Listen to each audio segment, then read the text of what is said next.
સુરતના પાલ આરટીઓ કચેરીના રેકર્ડ રૂમમાં જમા રહેલી જૂની સ્માર્ટ કાર્ડવાળી આરસી બુક ચોરી કરવામાં આવી હતી. ત્યારબાદ તેનો દુરુપયોગ કરી તેની નકલી આરસી બુક બનાવી લોકોને ગાડી વેચવાનો કૌભાંડનો પર્દાફાશ કરવામાં આવ્યો છે. સમગ્ર કૌભાંડમાં 5 આરોપીઓને ઝડપી લઈને આગળની કાર્યવાહી હાથ ધરવામાં આવી છે.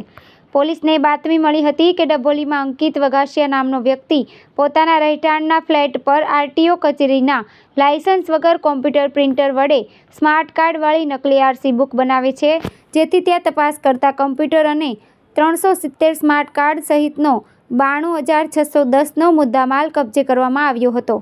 પકડાયેલા આરોપીઓમાં જીતુ પટેલ 30 વર્ષની આરટીઓ એજન્ટ તરીકે કામ કરતો હોવાથી કોઈને પણ ખબર ન પડે તેમ આરટીઓના રેકર્ડ રૂમમાં જમા કરેલ સ્માર્ટ કાર્ડવાળી જૂની આરસી બુક ચોરીને લઈ આવતો હતો, જે અંકિત વગાસિયાને આપી હતી. આ જૂનીમાંથી ડુપ્લિકેટ નવી બુક બનાવીને અશોક ઉર્ફે બાલો કાછડિયા તેમજ સતીશ જિલ્લાના સહિતના લોકો ફાઇનાન્સ કંપનીના નામથી વાહનો જપ્ત કરીને સૌજીને ગાડી વેચતા તેમજ સતીશ જિલ્લા સહિતના લોકો ફાઇનાન્સ કંપનીના નામથી વાહનો જપ્ત કરીને સૌજીને ગાડી વેચી નાખતા હતા. આમ સમગ્ર ખેલ ચાલતો હતો. 1.5 વર્ષ પહેલા નિમેશ ગાંધી પણ આ પ્રકારનો ખેલ કરતો હોવાનું ટોળકીની જાણમાં આવ્યું હતું. સમગ્ર મામલો ધ્યાને આવતા આરટીઓ દ્વારા ફરિયાદ કરવામાં આવી હતી. આરપીઓએ ગાડીઓના હપ્તા ન ભરનાર લોકોની ગાડીઓ ઉઠાવી લઈને બેંક સાથે સેટલમેન્ટ કરીને એનઓસી મેળવી લઈને ડુપ્લિકેટ આરસી બુક બનાવીને તે અસલી હોવાનું કહીને આરટીઓમાં નામ ટ્રાન્સફર કરાવી લેતા હતા.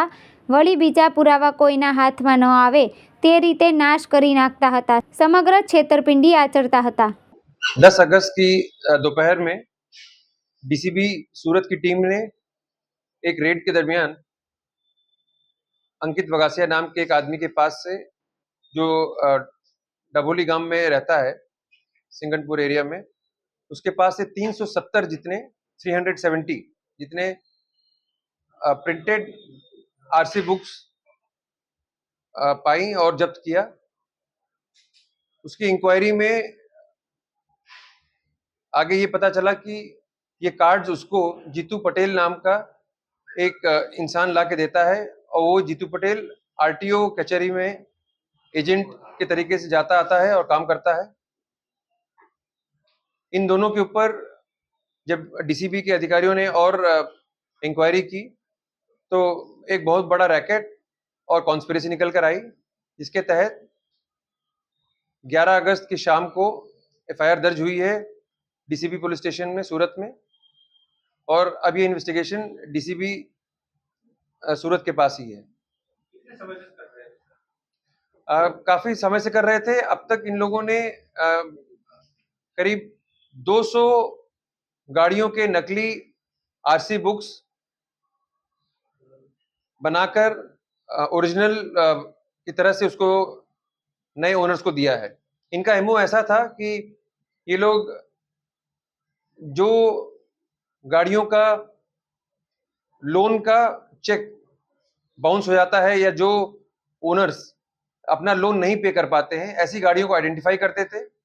उन गाड़ियों को सीज करके बैंक को न देकर उनका लोन सेटलमेंट कराकर ओरिजिनल एनओसी ले लेते थे लोन का.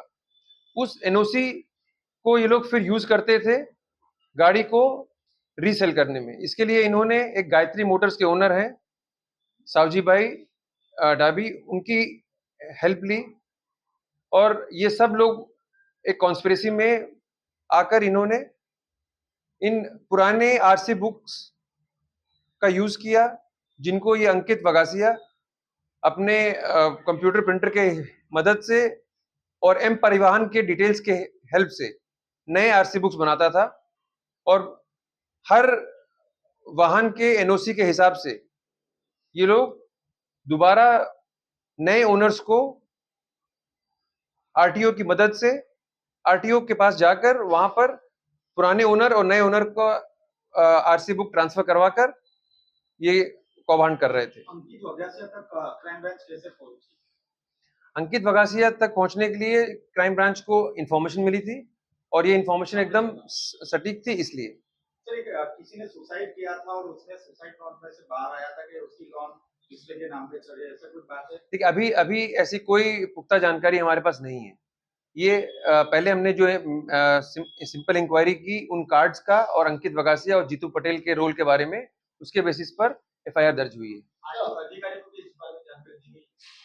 हाँ, क्योंकि एफआईआर आरटीओ की तरफ से है, इसलिए उनको ये जानकारी दी गई। आरटीओ ने कोई मिलीभगत हुई है?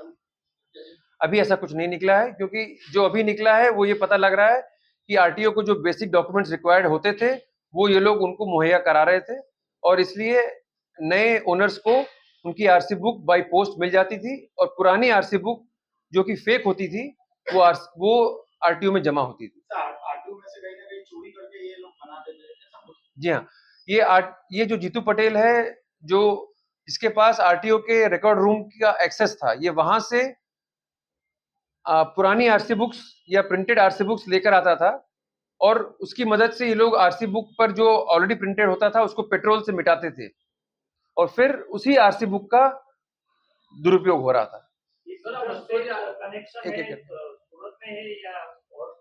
अभी तक तो जो पकड़े गए हैं वो सिर्फ गुजरात के ही लोग हैं, पर अगर आगे कुछ निकलेगा इन्वेस्टिगेशन में तो आपको बताया जाएगा।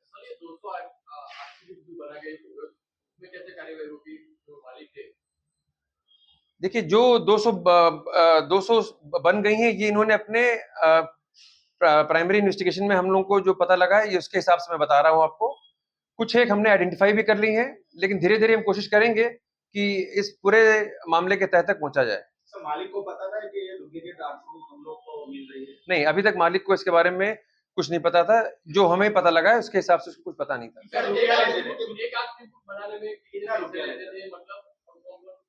नहीं, एक देखिए, अलग अलग लोगों का अलग अलग रेट होता था, पर मेन बात ये है कि अगर कोई गाड़ी 1.5 लाख की है, कोई टू व्हीलर, और उसका 75,000 जैसा लोन है, तो आप उसके हिसाब से समझिए कि ये उसको एनओसी लेने के लिए बैंक से जो भी बैंक का मार्जिन होता है कि हम इतने मार्जिन पर बैंक लोन सेटलमेंट कर सकते हैं, उस लोन सेटलमेंट के हिसाब से छोटा अमाउंट पे करके ये एनओसी लेते थे बैंक से।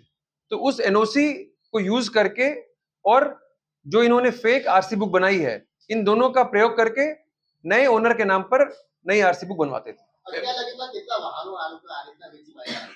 અત્યાર સુધીમાં 200 જેટલા વાહનો અંદાજ આ તો સીઝ કરેલા વાહનો છે, પણ વરાછા છે, કતારગામ છે, અને ખાસ કરીને સરકારના વિસ્તારમાં ગાડી ગીરવે લે છે, લોનના પૈસા આપે છે, અને એ ગાડીઓને પણ આ જ રીતે લૂંટવામાં આવે છે, એવો કોપણ બી ચાલી રહ્યું છે।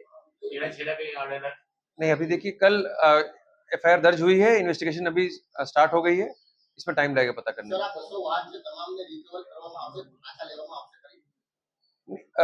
वो डिपेंड करेगा हमारे केस के हिसाब से। अगर ये क्राइम का केस का मुद्दामाल होगा तो वो रिकवर करने